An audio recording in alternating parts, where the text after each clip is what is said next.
What is going on, guys? Today in this video I'm going to take this Canon 5D Classic and I'm going to try my hand at doing some pinhole photography after this.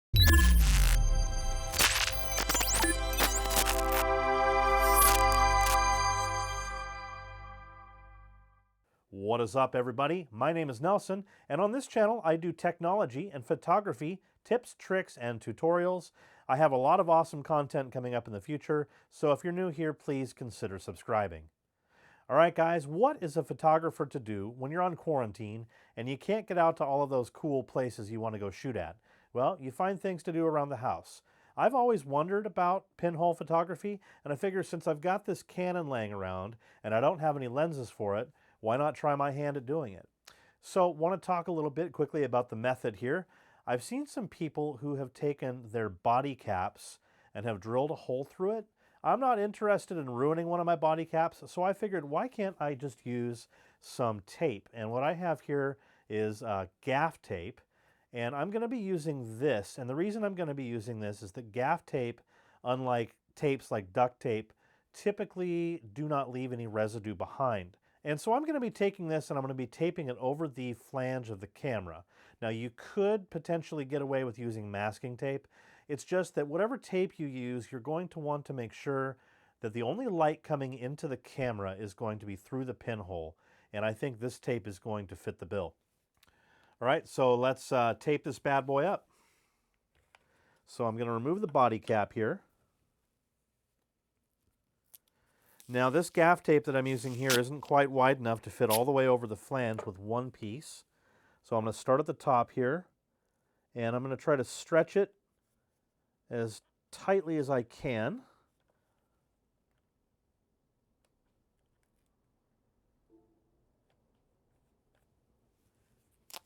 And then I'm going to stick this other piece on the bottom here and show you what I got going on.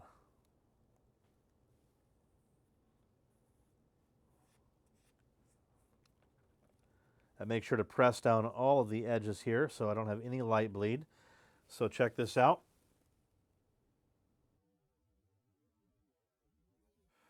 All right, so just a few words of caution here. You only want to stick the needle in far enough to poke a hole in the tape. Now, being that this is a DSLR, there is a mirror protecting the image sensor, but I still don't want to hit the mirror with this pin.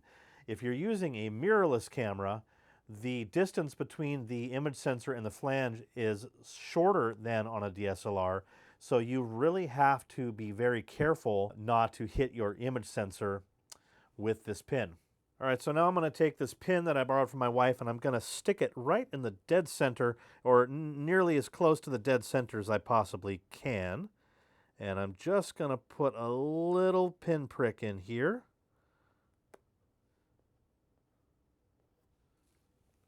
Check it out. Just that little tiny hole there. All right, so I want to talk about settings a little bit here. Obviously, there isn't a lens on the front of this camera, so there is no aperture control. However, you do have control of your ISO and your shutter speed. Now, if you want to do handheld photography with this, you're going to have to select a pretty high ISO to be able to keep your shutter speed at a decent level.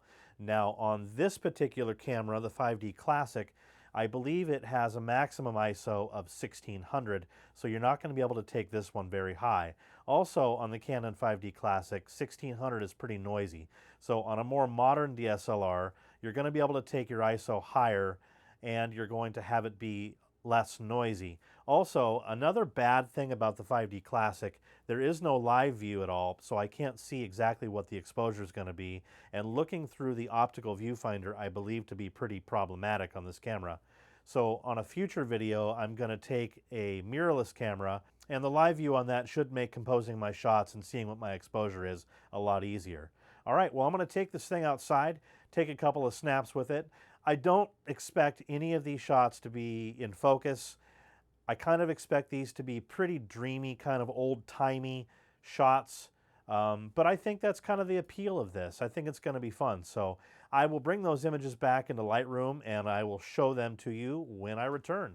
All right, guys, I am back. Let's head on over to the computer and see what we got. All right, so I imported these raw images into Lightroom, and as you can tell on this first image here, just how dirty that image sensor on that 5D Classic is. My goodness. But what's funny about it is I think it kind of adds to that old-timey look. And as you can tell, this is definitely an out-of-focus, kind of dreamy shot, just as I predicted. And you'll notice here that a lot of these images are underexposed. I have not touched any of these pictures at all. Seeing them for the first time here. This one definitely looks, you know, kind of has a spooky kind of feel about it. Picture of the sky. What's funny is this piece of dust here, it almost looks like against the sky, almost looks like an eagle flying around. There's a picture of my boy blowing the dandelion seeds off. So I had absolutely no sense of framing. I could barely see through the optical viewfinder and was just kind of shooting in the dark, so to speak. But I think that kind of added to the fun of the whole thing. I wasn't entirely certain what I was getting. Another picture of my boy. Picture I tried to get of the moon with my bamboo here. See, I think this is actually a really cool shot. I mean, obviously, this isn't going to win any awards, but, you know, I got my boys playing here in the yard. Got the sun just over the roof line here. And, you know, we're so used to seeing these razor sharp, perfect images all the time. And this is such a cool little experiment to do. I mean, it's not something you're going to do every day, but it was a lot of fun shooting these, and I really think that this is a fun image. Picture of the wife gardening in the front yard there. Another picture of the moon. Definitely way underexposed there. Little owl we have on the front. And butterfly there. My favorite image I can see is coming up. Right here. So this was taken on my side yard, and I just absolutely loved the light. You got these light rays coming through the fence here, the shadow on the side of the house, and the light coming through the seeds of this dandelion here. Pretty cool. This is my favorite, I think, so far. Light coming through the fence there. Neighbor's house. Front yard, definitely overexposed on that one there. Picture of my bamboo in the front. Reflection, shadow of the bamboo in my backyard on the house here. I really like doing these ones. These are fun. Kind of a pinhole selfie shadow. Directly into the sun here with my bamboo. Nothing good there. Yeah, so none of these pictures are really going to win any awards, guys. But like I said, I had a blast taking them. And hopefully you can get out and get way better results than I did.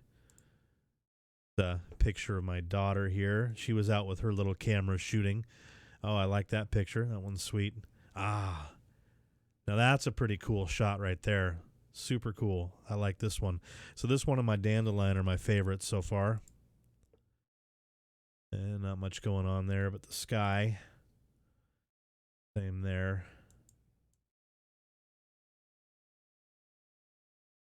All right, yeah, you can really tell that the ISO is jacked all the way up on this Canon 5D and just how noisy ISO 1600 is on this camera. We have come so far. We are so spoiled nowadays on my Sony A7R III. You can jack the ISO up really high, way farther than 1600. And it's amazing how far these image sensors and the technology has come. But anyway, guys, well, that's it. Like I said, none of these are going to win any awards, but get out there and do this experiment with your camera and see what you can get. And I hope that you guys have fun doing this, as I did, and I will be signing off for now.